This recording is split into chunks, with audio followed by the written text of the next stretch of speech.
podcasting from sunny Phoenix, Arizona. Welcome to Tips for Tour Operators, your podcast for growth hacks, marketing tips, and actionable insights from leading experts in the tourism industry. Welcome, everybody. This is Outdoor Adventure Marketing's first podcast related to you tour operators to help you build your tour business. My name is Adam Arkfeld. I'm the owner of Outdoor Adventure Marketing, and today I'm really excited because we have Todd Kersey with us, who owns Florida Fishing Network, which is a massive operation in the Southeast United States. And he's going to talk to us about growing his business and how he's gotten from just one single tour back in the day in the early 2000s, all the way up to hundreds of locations today. If you don't know who we are Outdoor Adventure Marketing. We do marketing and lead generation for outdoor tour companies. And this is our very first webinar/podcast. We're putting it on both channels to talk to you tour operators and help you grow your businesses and make your businesses more successful. So Todd, thank you and welcome to our very first episode. Well, listen, I feel honored to be the very first. I mean, when you're the first in anything, that's spectacular, right? So, I mean, like, no matter how this comes out, it's going to be fantastic because I'm number one, right? That's right. You're number one. So it's either uphill or downhill from here, and we're going to set the benchmark. Well, let's go with the uphill. I love that trajectory. All right, great. So why don't you just start by telling us a little bit about your background, how you started with your tour company, where you came from before that, and give us just a high-level overview of your history. Wow. Okay, so I'll try to put that in a synopsis because we're right around 19 years in this endeavor. So a lot has happened. But, I came from the corporate background of owning my own business from a company that we all know very well that sells garage door openers. I'll leave it at that. And we did some mergers and stuff, and I was with the company for almost 10 years. Had the opportunity to get an early buyout, and everybody's going to think it was a ton of money. It wasn't. I was just looking for a career change, had the opportunity to leave. And with that, I really didn't know. I took a leap of faith, not knowing what I was going to do next. And my grandfather and my uncle always took me fishing.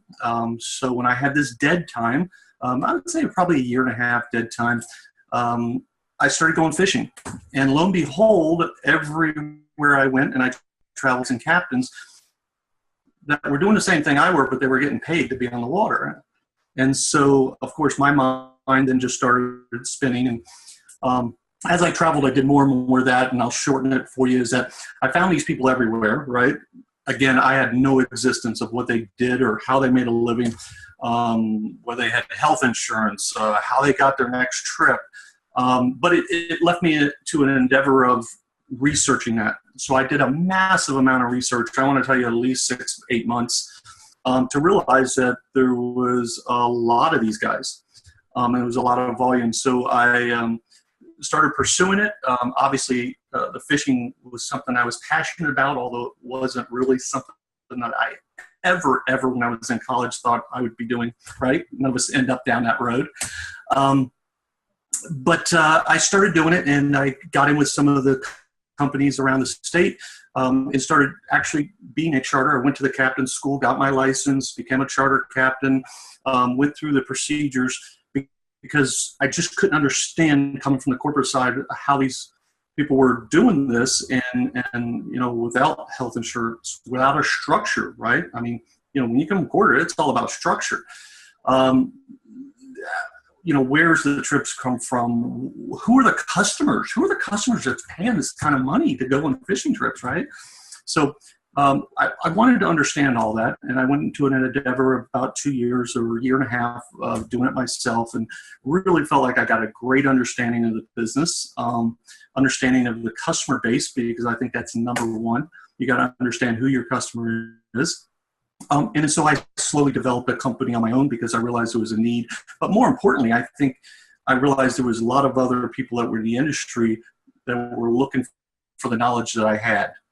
And so I took my background, took a few other things, created my first website. Lo and behold, here we are, 320 plus locations, 200 and some employees. It's just crazy that we're at this point. But loving every minute of it. That is just completely mind-blowing that you went from one location to 326 locations. That is mind-blowing. So let's talk about that a little bit. Today we're going to talk a lot about growth and marketing. When you had one location, you said you were basically owner-operator.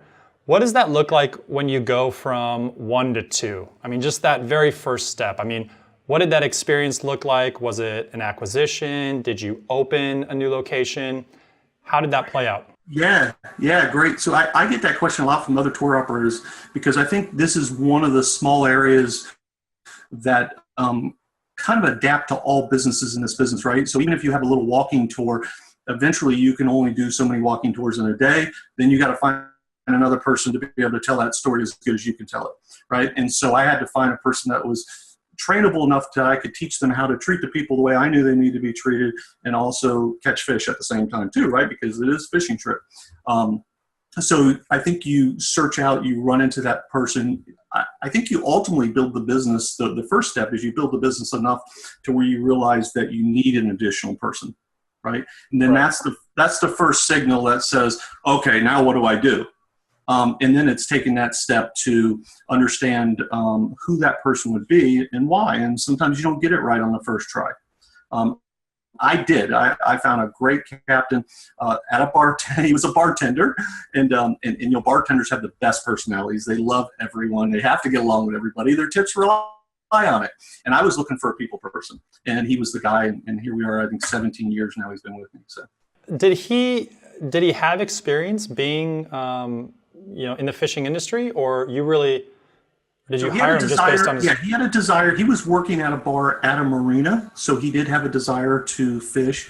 Seen what I was doing, he's like, man, get me away from this bar and let me go make some money and do what I love, right? I mean, the dream for fishermen, any fisherman that fishes, that just has a little boat, is to be able to, make money and fish. Oh my God, that's a dream come true in itself, right? So again, everything is about timing, I think. Everything. And the timing was right. It was meant to be that I ran into him. It was right in timing in his life for me to, get introduced to him, and so be it. Here we are. Yeah. Well, I think that's a really powerful lesson. I mean, when you're bringing on new people, to bring them on, it sounds like based on their personality rather than their skill set. And the skills can be taught, but you can't teach someone how to connect with others. And so I really love that. I believe in that. Yeah, I believe in that 100% today. Yeah, you can teach people anything if they're teachable, but you can't change who they are. Right. Perfect. All right. So you go from 1 to 2 locations, and what made you start thinking about, more growth? Did you have an end game? Did you have a goal? Do you currently have a goal of locations? But what made you start thinking, it's one thing to say, all right, I have 5 locations. It's another to be like, all right, all of a sudden we reached 300, over 300. So what was your mindset during this time period of growth?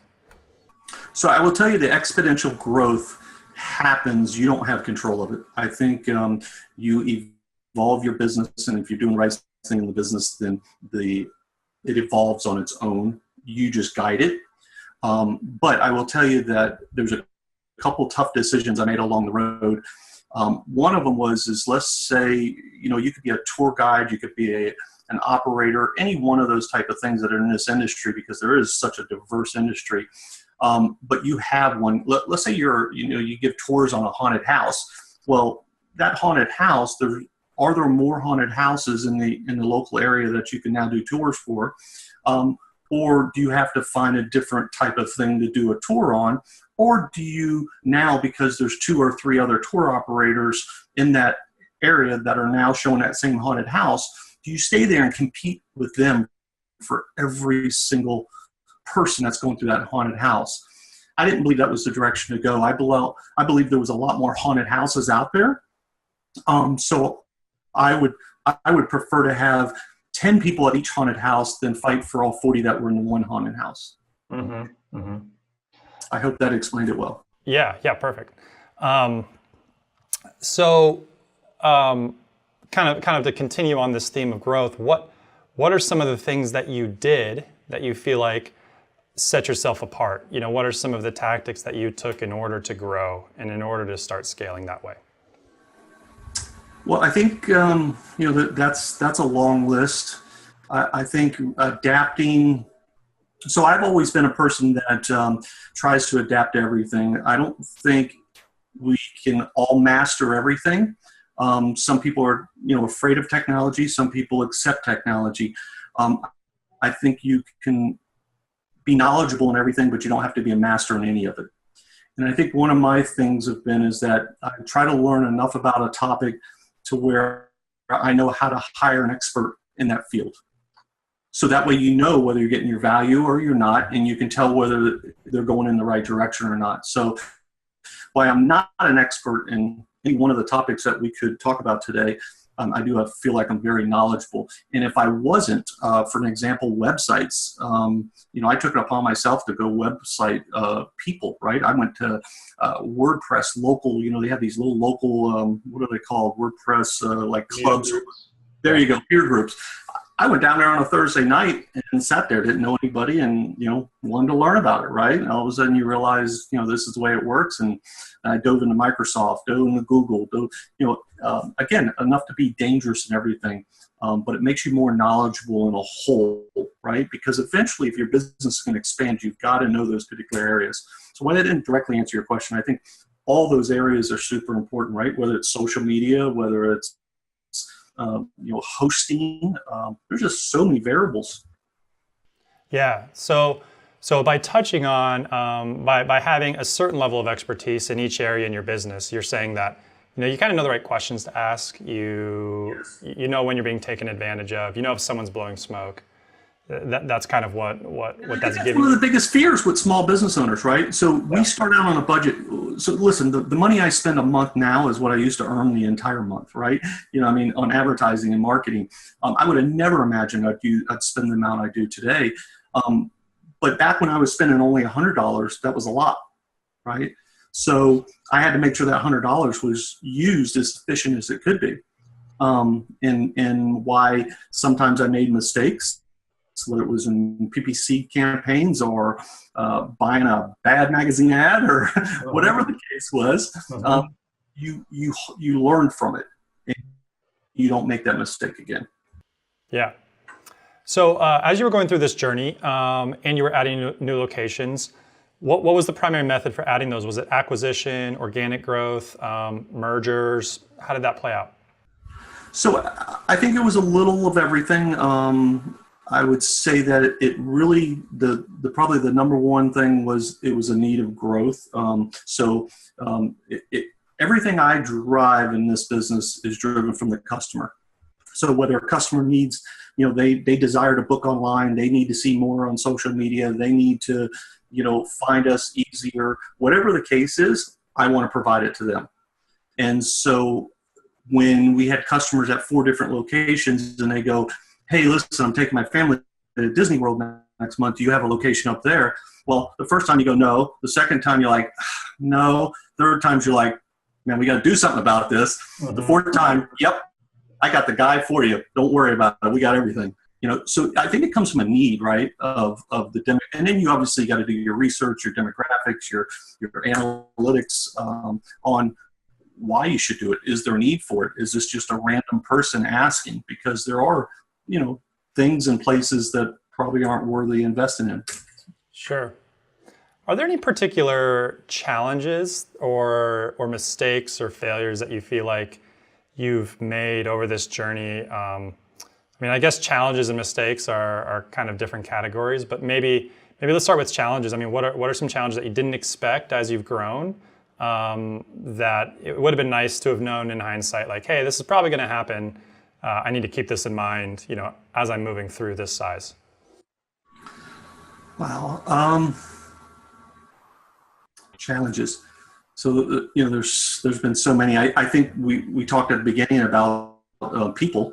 I think you were right on when you said that I probably went originally for fishermen because it was the fishing industry that I was targeting to get into the tour industry. and realizing that really I needed people, personable people, and we could teach them the fishing.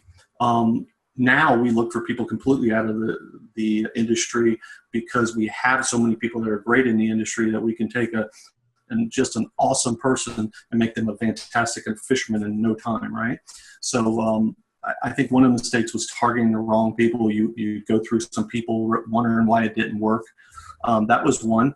I think there was at the very early stages, and I think a lot of people listen to this will adapt and understand this. One of the most significant changes I made in the business, and it was the hardest, was getting off the phone.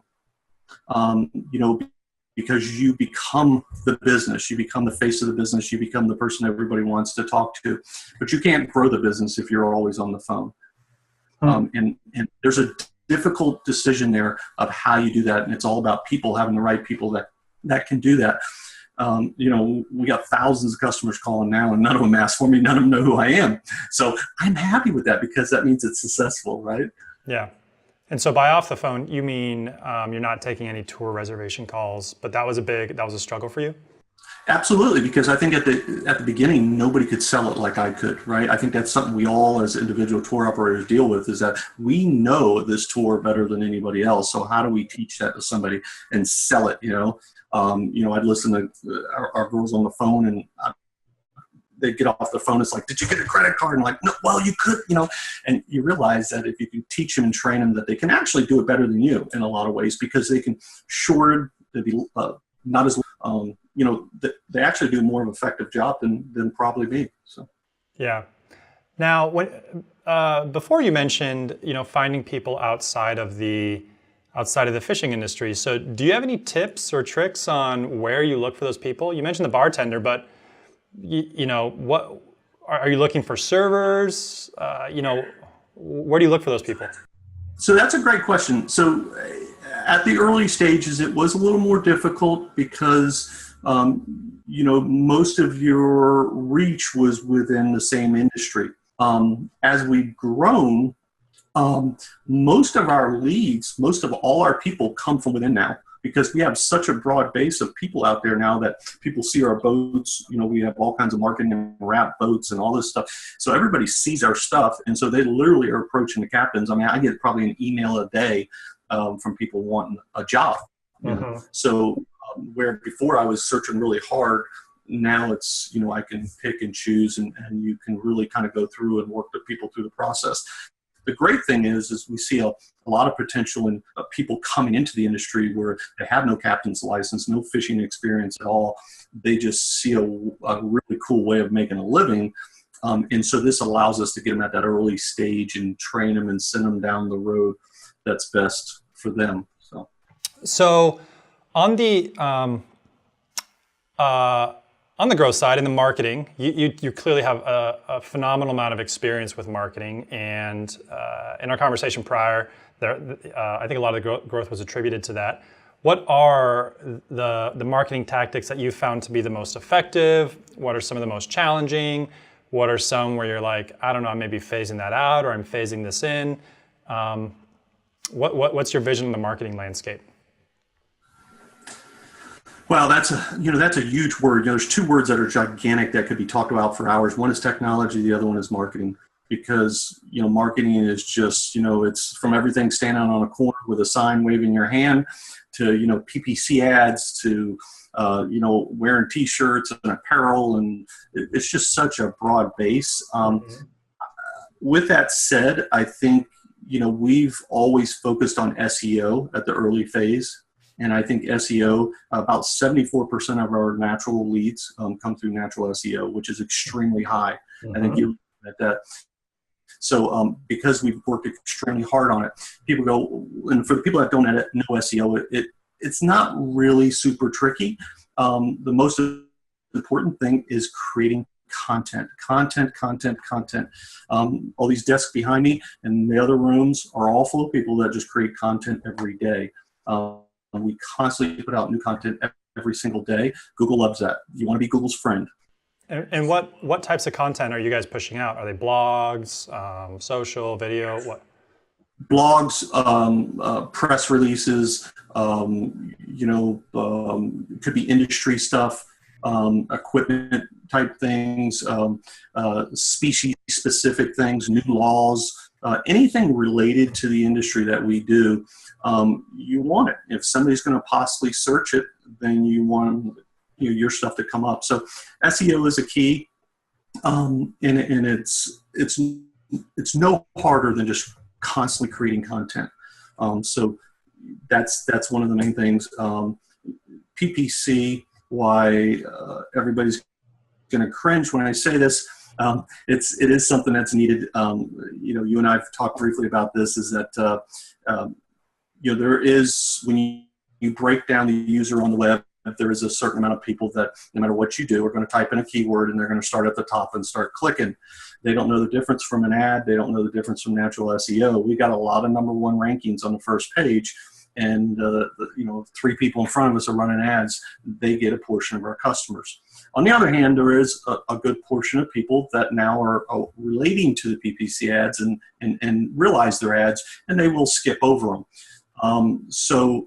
It's a balance, but let me tell you, they're still needed in today's market. I think you need to be really, really specific with them, because I think most of the new stuff that I see, like I see new captains or competitors, if you want to call that, in the industry, they'll run PPC ads, and immediately I see how their ads written. I'll see where it pops up under the keyword, and it's like, why is it showing up here?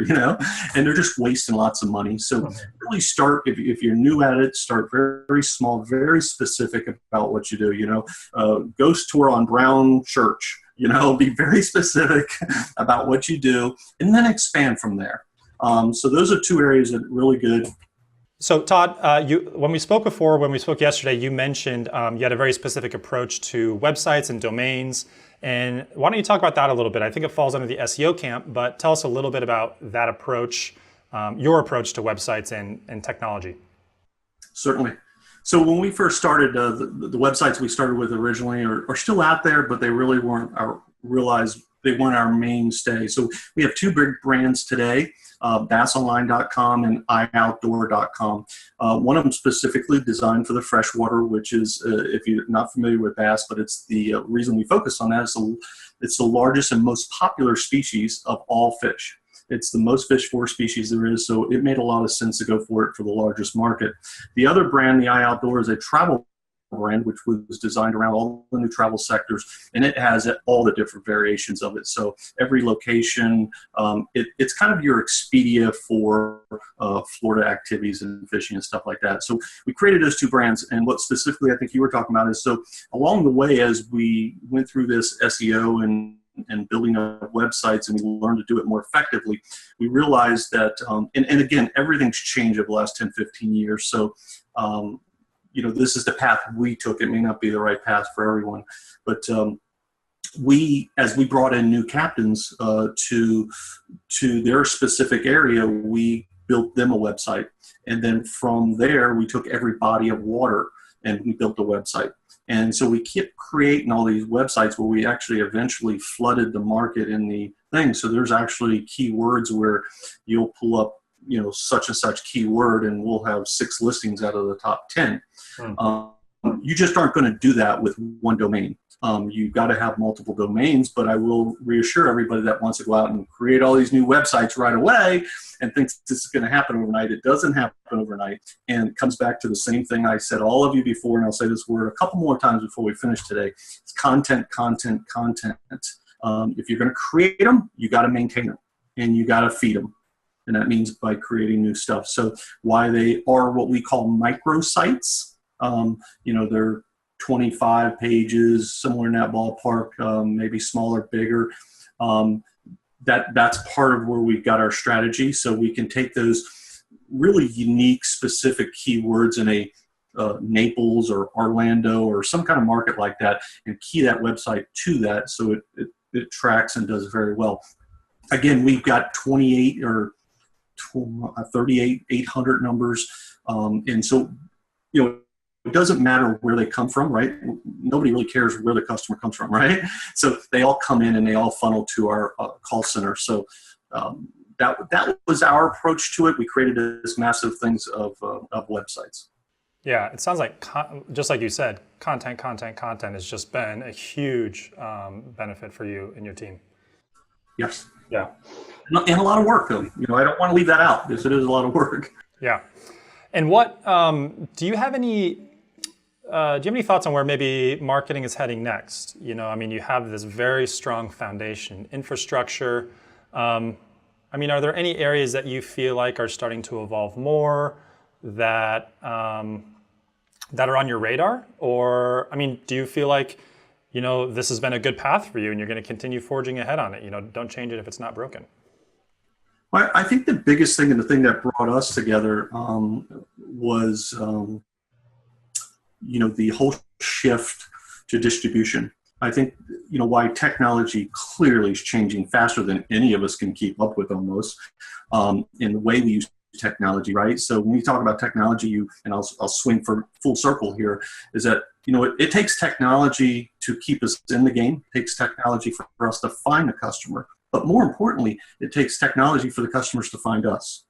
And so that's what's changed a lot for us, and I think in general, is that you need to make sure that that technology gap on both sides, the way they're searching, the way they're finding, and how are you supplying that to them so it matches up and goes there. A lot of that can be fixed with distribution, right? And I think one of the topics we've talked about in the past is retention rate. And not everybody knows about retention rate, and I think it's something a lot of people should pay more attention to. And that, in simple means, is if a customer comes with you, do they ever come back? If they do come back, how many times do they come back? And so our retention rate, and one of the things I've seen drastically change in the industry, and I don't know if it's necessarily the industry, I think it's the travel industry in general, is our retention rate probably in the good times it was probably 7.8. That's extremely high, right? And it's down to probably 2.2 now, somewhere in that ballpark. And it's not because we're doing better than we've ever have. We're on the customers like butter on bread, man. We're there. I feel we're just doing a fantastic job. But what's happened is that they have a lot more access to a lot more things, and so they have a lot more variety. And then we also know that the younger generation want that variety, right? They don't want to go fishing every time they go to Florida. They want to go ziplining. They want to go fishing. They want to lay on the beach. They want to go, hear hot air ballooning, whatever adventure they can find. They want to do adventures. That's the cool part. The market's growing because of the adventure market. And that's why we're talking today. But on the same time, I think you see that your retention rate's not there, so you can't count on that customer to be there as much. So in direct, what you have to do is have a larger distribution to be able to get more customers to fulfill now that need. Wider net, wider. No pun intended. Bigger fish, wider net, right? All right. So just as a last question, if you were meeting with a tour operator that has one, maybe two locations, and they said, "Hey, I'm interested in growing like you've grown," what would be your piece of advice to them? What would you bestow upon them to help them along that journey? Well, first I would tell them to probably make sure there's a need, right? I think they've got to know their cost of acquisition. They got to know how many customers are out there in that potential area they want to expand to. I think they've got to know the numbers before just don't expand because you feel like it's a great idea or you want to. I think we all have heard a lot of stories where people do that and then they follow back and they come back into the same original location they were making money, right? Because they didn't do that research. So do the research. The acquisition side of it, if you can do an acquisition, it's a great way to expand. We've had acquisitions, several of them. But again, acquisition is all about, even if you get an acquisition, if those people are giving you the opportunity to get an acquisition, then are they, is their business going down? And if it is, what are you going to do to improve it, right? And if they have been around for 10 or 15 years, don't go in and just throw your model on top of them, because if they've been around 15 years, they're probably doing a little something right. Maybe not as much as you, but they're doing a little something right. So take that good that they are doing and implement it into what you do, then put that on top, and exponentially it'll grow. So I think you've got to really be aware of both sides.